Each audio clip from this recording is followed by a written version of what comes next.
안녕하세요. 다정한 라디오의 마인드입니다. 오늘은 무기력증에서 벗어나는 방법에 대해 이야기해 보려고 합니다. 몇 년 전까지만 해도 저에게 가장 어려웠던 일 중에 하나가 바로 침대에서 벌떡 일어나는 일이었습니다.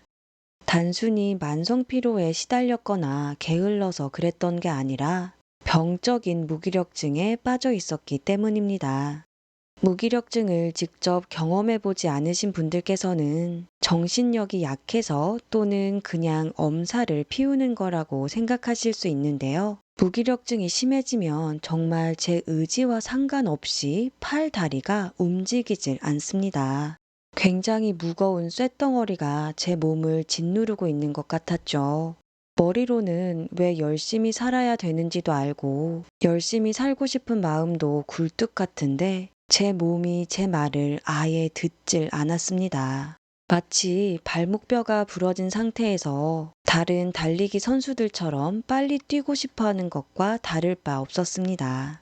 도저히 해낼 수 없는 일을 저 자신에게 계속 요구하다 보니까 스트레스는 점점 더 심해졌습니다. 그러는 저 자신이 또 답답해서 스스로에 대한 증오심도 계속해서 커졌죠. 다른 사람들에게 고민 상담을 하면 네가 아직 남들이 얼마나 힘들게 사는지 몰라서 그래. 이제 나이도 있는데 제발 정신 좀 차리고 살아 라는 답변만 돌아왔습니다. 하지만 저의 문제는 그런 차원의 문제가 아니었습니다. 힘들게 생활하시는 분들이 많다는 걸 너무나도 잘 알고 있었지만 말 그대로 몸이 움직이질 않았습니다. 비유하자면 휴대폰 배터리가 다 떨어졌는데 남들이 저한테 왜 전화 통화를 하지 않느냐고 닥달하는 것과 마찬가지였죠. 제가 알고 싶은 건 남들도 다 전화 통화를 한다는 그 사실이 아니라 휴대폰을 충전하는 방법이었는데 말입니다.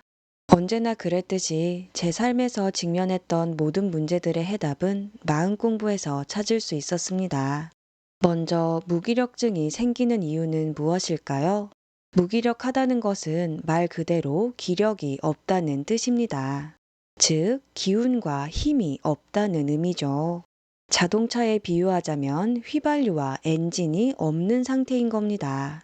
그런데 좀 더 엄밀하게 말하면 기운과 힘이 내 에너지장 안에 있긴 한데 그것이 나를 힘들게 하는 쪽으로 사용되고 있는 거라고 이해해야 합니다.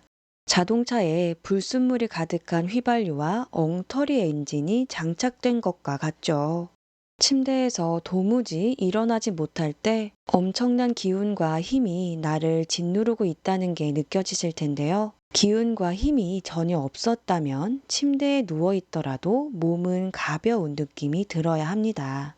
하지만 무기력증에 빠지면 몸이 천근만근인 느낌인데요. 그와 같은 무게감을 형성하는 게 바로 탁한 기운과 힘이라고 할 수 있습니다. 온 몸이 탁한 기운과 힘으로 가득 차게 되면 무기력증이 찾아오죠. 탁한 힘이 탁한 기운을 끌고 다니면서 온몸을 힘들게 만듭니다. 그 과정에서 인간이 열정적으로 살아가는데 필수적 요소인 생기를 잡아먹습니다. 즉, 탁한 기운과 힘이 생기를 죽이는 살기로 작용합니다. 그런데 어쩌다가 탁한 기운과 힘이 생기게 된 걸까요? 무기력증을 다르게 표현하면 정말 열정적으로 살고 싶은데 절대 그렇게 살지 못하도록 방해하는 병이라고 할 수 있습니다. 나한테는 마치 청개구리 같은 존재인 거죠. 좀 더 일반화시켜 본다면 무슨 일이 있어도 내 마음을 이해해주지 않겠다는 고집스러운 에너지가 무기력증을 일으키는 탁한 기운과 힘입니다. 이 에너지가 생기게 된 이유는 사람마다 다르지만 일반적으로 나 자신과 남에게 이해나 배려를 받아본 경험이 별로 없는 사람일수록 그 에너지가 많이 누적됩니다. 항상 내 감정과 생각이 누군가로부터 짓눌렸던 거죠. 그 짓누르는 에너지를 계속해서 받다 보면 어느 순간 온몸을 장악할 만큼 에너지가 커집니다. 솟아나는 에너지가 밖으로 마음껏 표출될 수 있어야 생기 넘치는 사람이 되는데 짓누르는 에너지가 너무 강력하다 보니까 솟아나는 에너지가 맥을 못 추는 상태까지 가게 되고 그것이 결국 무기력증을 발생시키죠.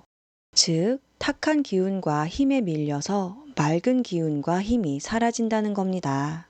따라서 탁한 기운과 힘을 내 에너지장 밖으로 빼내야 잃어버렸던 생기를 되찾을 수 있습니다. 그렇다면 어떻게 해야 할지 구체적으로 살펴보도록 하죠. 먼저 침대에서 몸을 일으키기 힘든 순간 내면을 고요하게 만들고 나를 짓누르는 에너지를 느껴봅니다. 저 같은 경우에는 커다란 돌판이 제 몸 위에 얹어져 있는 것 같은 느낌이 듭니다. 이때 일어나기 너무 싫다, 아무런 힘이 나질 않아 라는 식의 습관적인 생각에 빠져들지 마시고 내가 현재 바라는 게 무엇인지를 명확하게 알아차립니다. 나는 침대에서 벌떡 일어나서 활기차게 하루를 시작하고 싶어 라면서 나의 진심을 인정해 주세요. 그러면 솟아나는 에너지와 짓누르는 에너지가 동시에 인식되는 상태가 됩니다. 물론 처음에는 솟아나는 에너지의 크기가 상대적으로 굉장히 작죠. 하지만 내 의식을 짓누르는 에너지에서 솟아나는 에너지 쪽으로 이동시키는 연습을 계속 하다 보면 두 에너지의 크기가 역전됩니다. 여기서 의식을 이동시킨다는 건 짓누르는 에너지 쪽에서 솟아나는 에너지를 바라보는 게 아니라 솟아나는 에너지 쪽에서 짓누르는 에너지를 바라보는 상태에 있는 걸 말합니다. 내 마음의 눈이 솟아나는 에너지 쪽에 있다고 상상하시면 될 것 같네요. 그리고 나서 짓누르는 에너지가 아닌 솟아나는 에너지가 내 몸을 움직이면 어떨까? 라는 생각을 하시면서 조금씩 내 몸이 내 진심에 따라 움직이도록 해보세요. 저 같은 경우에는 손가락 하나만이라도 생기 있게 움직여보는 연습부터 했습니다. 마음의 부담을 내려놓고 꾸준히 훈련하다 보니까 시간이 지날수록 에너제틱하게 움직일 수 있는 신체 부위가 하나씩 늘어나더라고요.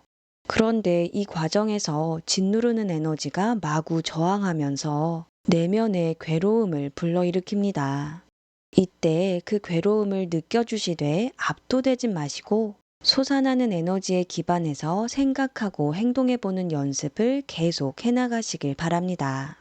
그러다 보면 내 몸 전체가 내 말을 들어주기 시작하죠. 무기력증을 극복한다는 건 없는 힘을 새롭게 내는 과정이 아니라 엄청 강력하게 짓누르는 에너지장으로부터 빠져나와서 생기 넘치는 에너지장으로 내 의식을 옮겨간 다음 마음 인정하기를 통해서 짓누르는 힘을 녹여내는 과정입니다. 이 사실을 깨달으신다면 오랜 기간 치유하기 힘들었던 무기력증에서 좀 더 빨리 벗어나실 수 있을 겁니다. 모든 인간은 본래 생명력으로 가득한 존재입니다. 하루빨리 무기력증을 극복하셔서 활기찬 인생을 살아가시길 바랍니다. 오늘의 이야기는 여기까지입니다. 지금까지 모두가 마음대로 살아가는 세상을 꿈꾸는 마인디였습니다.